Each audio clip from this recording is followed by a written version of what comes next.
Hello everyone, welcome back to my channel Shiksha official. हम लोग पढ़ रहे थे मध्य प्रदेश के इतिहास के रिवीजन सीरीज। आज इसका पार्ट 2 है और आज हम इसमें मध्य प्रदेश के इतिहास के सारे इम्पोर्टेंट पॉइंट पूरे कंप्लीट कर लेंगे। आज का पार्ट है, सबसे पहले है चंदेल वंश का संस्थापक कौन था। तो नन्नुक चंदेल वंश का संस्थापक था और जिसकी राजधानी थी खजुराहो, जिसने अपनी राजधानी खजुराहो को बनाया था।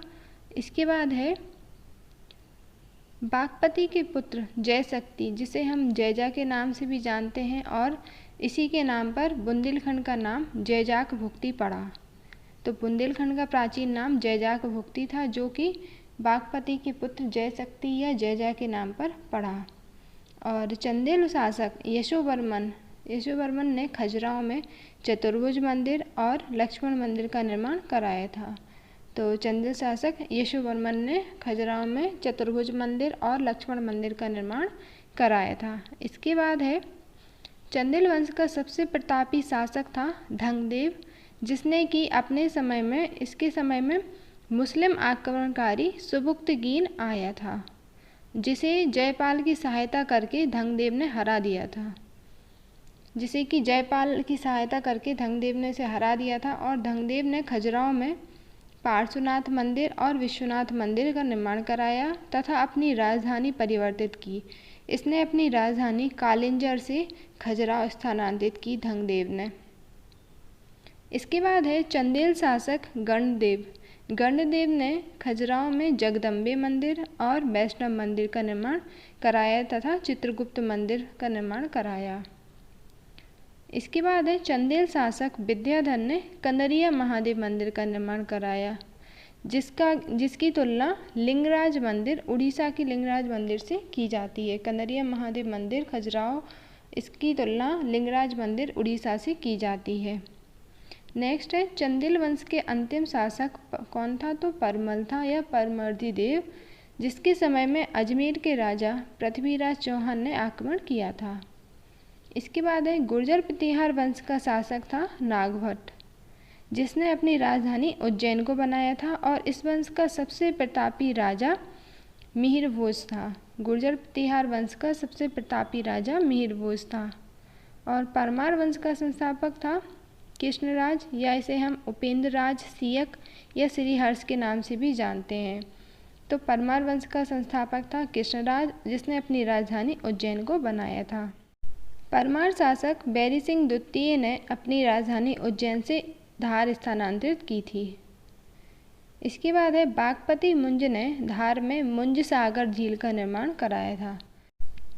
इसके बाद है राजा भोज, जो कि परमार वंश का सबसे प्रसिद्ध शासक था, जिसने भोजपुर की स्थापना की थी रायसेन में, और भोजपुर का शिव मंदिर निर्माण कराया था। शिव मंदिर या भोजपुर मंदिर के नाम से जानते हैं। इसका निर्माण राजा भोज ने कराया था, और जिसकी तुलना सोमनाथ मंदिर, गुजरात के सोमनाथ मंदिर से की जाती है।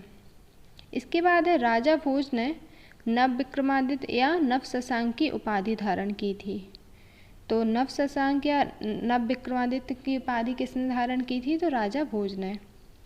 नेक्स्ट पॉइंट है राजा भोज जो थे वो सर्वश्रेष्ठ चंपू कवि थे। और इनकी कुछ रचनाएं हैं, जैसे कि सरस्वती कंठावरण किसकी रचना है। तो वो राजा भोज की रचना है। और चारुचर्या, श्रृंगार मंजरी, चंपू रामायण, सम्रांगण सूत्रधार, इस सब इनकी प्रसिद्ध रचनाएं हैं जो कि राजा भोज की हैं। और सबसे प्रसिद्ध इनकी रचना है युक्ति कल्पतरु। राजा भोज की सबसे प्रसिद्ध रचना है युक्ति कल्पतरु। इसके बाद है त्रिपुरी शासक राजकर्ण को हिंद का नेपोलियन। तो हिंद का नेपोलियन किसे कहा जाता है। त्रिपुरी शासक राजकर्ण को हिंद का नेपोलियन कहा जाता है। नेक्स्ट है मध्य प्रदेश का नेपोलियन किसे कहा जाता है। तो मध्य प्रदेश का नेपोलियन यशवंतराव होलकर को कहा जाता है। नेक्स्ट है भारत का नेपोलियन। तो भारत का नेपोलियन समुद्रगुप्त को कहा जाता है। इसके बाद है ईरान का नेपोलियन किसे कहा जाता है। तो ईरान का नेपोलियन नादिर शाह को कहा जाता है। इसके बाद है तोमर वंश का संस्थापक कौन था। तो तोमर वंश का संस्थापक वीर सिंह देव तोमर थे, और इसी वंश के शासक मान सिंह तोमर और उनकी पत्नी मृगनयनी, रानी मृगनयनी, जिन्हें कि गुर्जरी नाम से भी जानते हैं, दोनों का उल्लेख वृंदावन लाल शर्मा के उपन्यास मृगनयनी से मिलता है। और इसके बाद है गुजरी महल और मानसिंह महल दोनों ग्वालियर में हैं और दोनों मानसिंह तोमर ने बनवाए थे। गुजरी महल और मान महल दोनों ग्वालियर में हैं, जिन्हें कि मानसिंह तोमर ने बनवाया था। इसके बाद है ग्वालियर के किले को किलों का रत्न कहा जाता है। तो ग्वालियर के किले को किलों का रत्न कहा जाता है। नेक्स्ट है मध्य प्रदेश में बुंदेलों ने ओरछा पर शासन किया था और इस वंश का संस्थापक था रुद्र प्रताप सिंह बुंदेला। बुंदेल वंश के संस्थापक रुद्र प्रताप सिंह बुंदेला थे। इसके बाद है बुंदेल वंश के शासक छत्रसाल, जिन्हें कि हम महाबली नाम से भी जानते हैं, और बुंदेल केसरी, महाबली, बुंदेल केसरी या बुंदेलखंड का शिवाजी किसे कहा जाता है? तो छत्रसाल को, राजा छत्रसाल को बुंदेलखंड का शिवाजी कहा जाता है। इसके बाद है वीर सिंह देव बुंदेला। वीर सिंह देव बुंदेला जो थे वो जहांगीर के समकालीन थे और इसने जहांगीर के कहने पर सराय बरार ओरछा में अबुल फजल की हत्या कर दी थी वीर सिंह बुंदेला ने। और वीर सिंह बुंदेला का पुत्र था जुझार सिंह बुंदेला, जो कि शाहजहां के समकालीन था।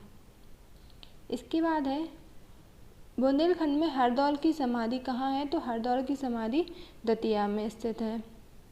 नेक्स्ट पॉइंट है विक्रम सिंह बुंदेला ने बलदेवगढ़ के किले का निर्माण कराया था। बलदेवगढ़ का किला जो कि टीकमगढ़ में है।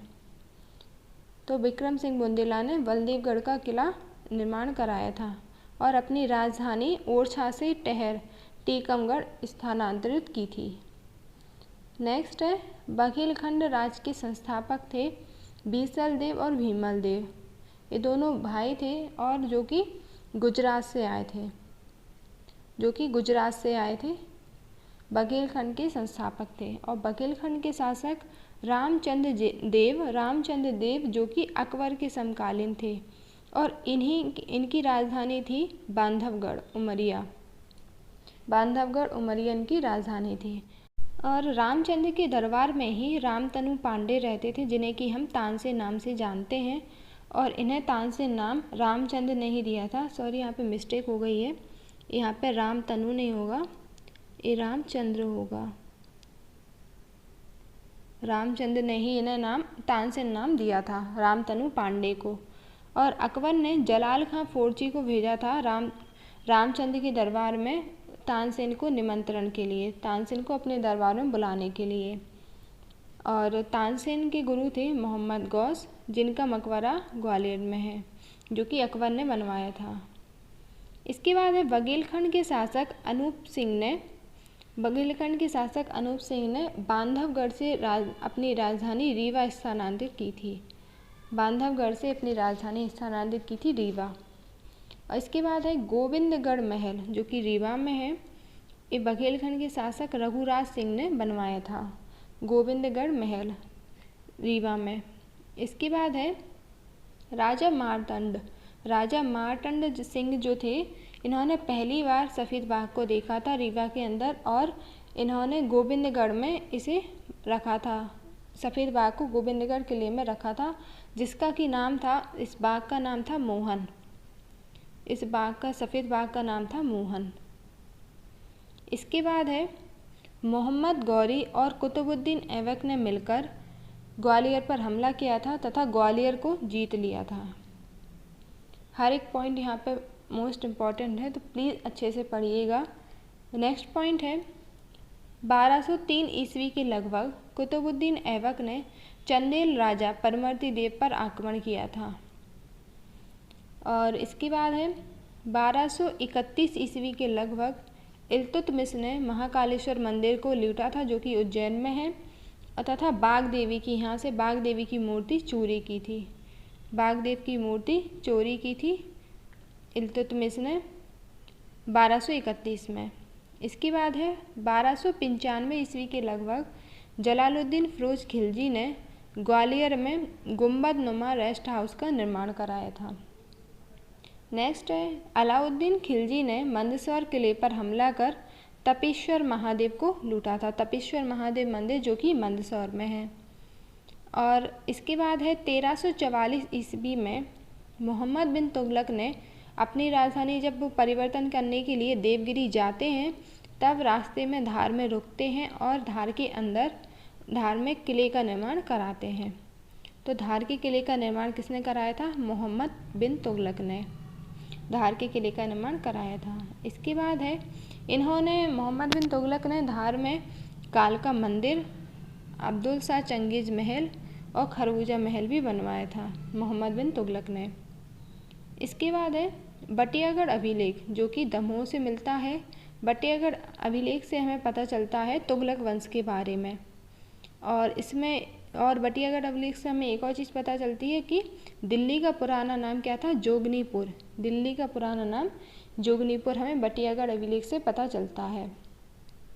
इसके बाद है 1517 ईस्वी के लगभग इब्राहिम लोदी ने ग्वालियर के किले को जीता था। और उस समय ग्वालियर के राजा कौन थे? तो राजा विक्रम सिंह थे।